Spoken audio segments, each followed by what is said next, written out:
আসনত আমাৰ জনপ্ৰিয় ইএম আখতাৰা বাইদেউ ডাঙৰীয়ানী তেখেতকো এখনি কুচৰাজ বংশী আউচাৰে সম্বৰ্ধনা দিয়াৰ কাৰণে অনুৰোধ জনাইছোঁ।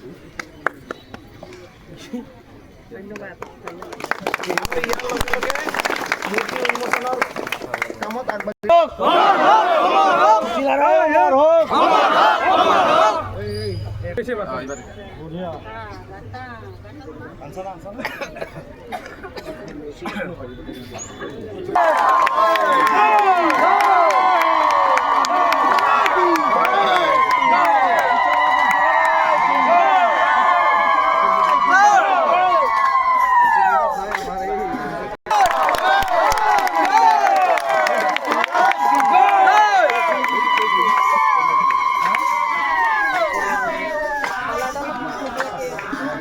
আজি আমাৰ ইয়াতে উপস্থিত থকা শ্ৰদ্ধাৰ ভৱানীপুৰ বিধানসভা সমষ্টিৰ জনপ্ৰিয় বিধায়ক আজি তেখেতৰ যি পুঁজিৰে 10 লাখ টকা দি আজি কুচৰাজবংশী জাতিৰ আৰু এই অঞ্চলৰ গৌৰৱৰ কাৰণে এটা বীৰ চিলাৰাৰ প্ৰতিমূৰ্তি নিৰ্মাণ কৰি উলিয়াই দিয়াৰ কাৰণে যি সহযোগিতা আগবঢ়ালে তেখেত সৌদ কুচৰাজবংশী ছাত্ৰ সন্থাৰ তৰফৰ পৰা অশেষ অশেষ ধন্যবাদ জনাইছোঁ।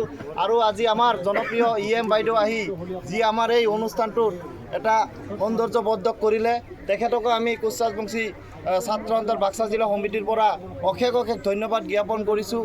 লগতে এই মূৰ্তি উন্মোচন সম্পৰ্কে আমাৰ শ্ৰদ্ধাৰ MLA ডাঙৰীয়াক বক্তব্য ৰাখিবলৈ ইয়াৰে অনুৰোধ জনাইছোঁ।